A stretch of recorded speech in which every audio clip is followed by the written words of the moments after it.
In ancient time, the Incas marched into the northern part of Ecuador today to subjugate the last region of their empire.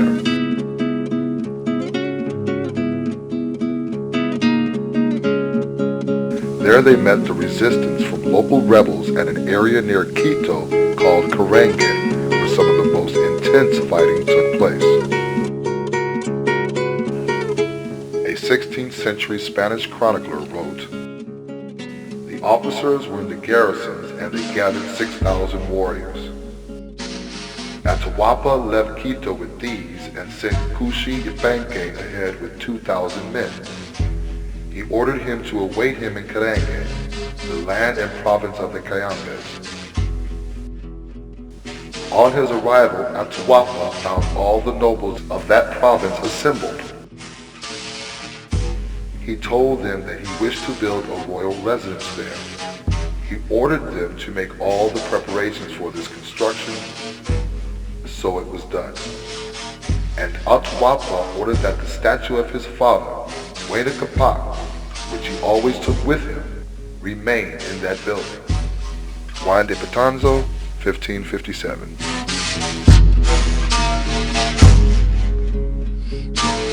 And today, archaeologists have come to the same region searching for the signs of the people who were there before the Incas. It was told that the Cayambes withstood the Incas' force for 19 years before being conquered.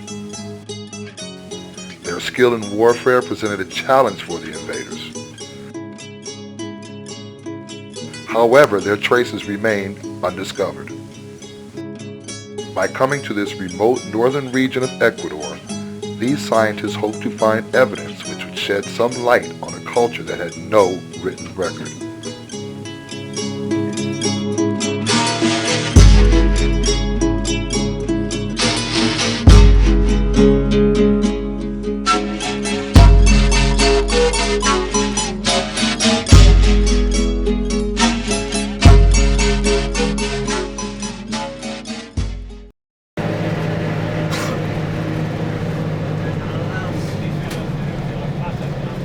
Wow, that's a church?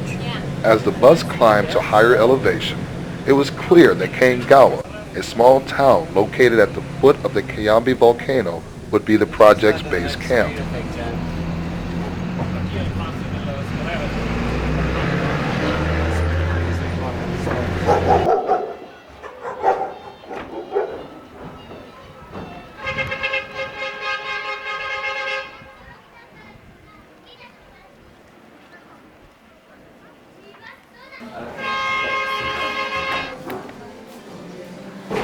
The team turned a local church's community housing into a headquarters for their research and a place where they lived, slept, ate, and prepared for their work. Welcome, bienvenidos todos y usualmente que hacemos ahora es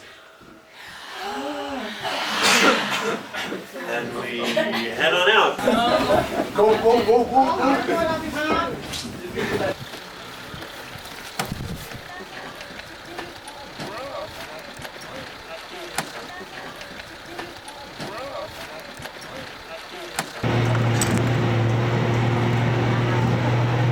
Another pad is called the Ceja Andina. I have no idea what that is, but that's where we are.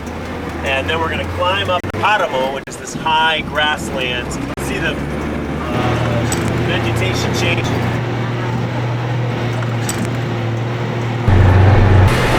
We've been told is the Cayambe burial ground. So someday we'd love to test in there and find out. A lot of people have pots and things. They say, oh, it came from there. Right down in this field here. We don't want to look like we're pot hunters. We're here for a specific reason, and that's to find out about the people that were here before the Inca up at this high level we're going to. We know they live down here. The question is, right when we get up on this top, most people say nobody lived up here before the Inca. Only the Inca knew how to grow up here.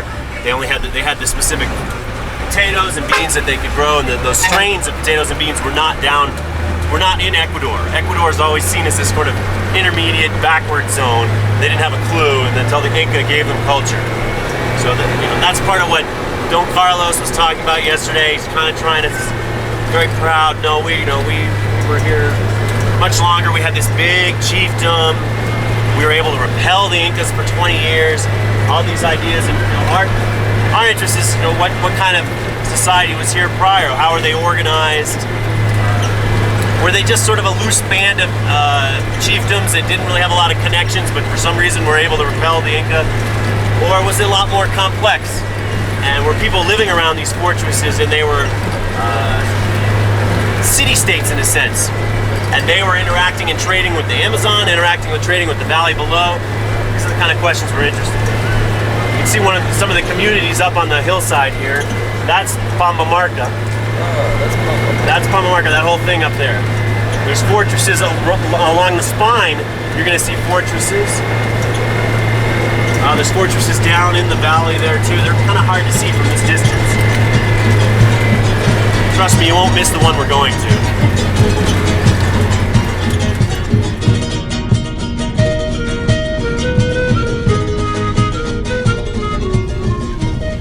The work began at the Pambamarca Fortress Complex. The main fortress, where the team focused its digging, sat on top of a hill called Quitoloma. Here the archaeologists excavated, surveyed, mapped, and recorded the data they collected.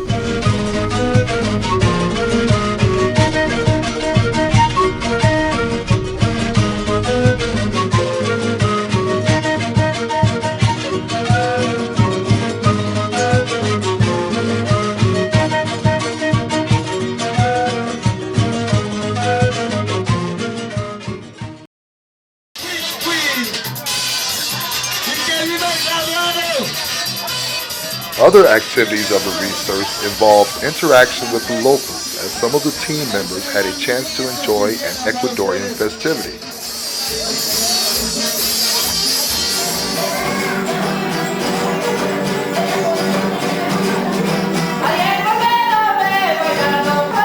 Festival is a big part of the Andean culture.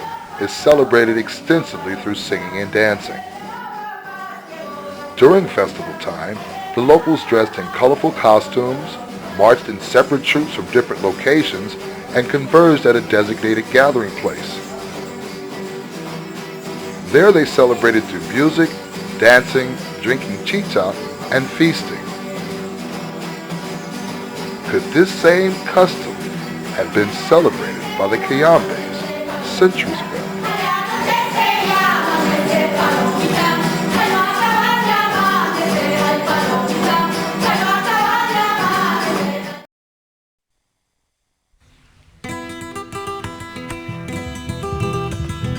The Pambamarca Archaeological Project was the first of its kind to survey the indigenous settlement in the northern Ecuadorian highland.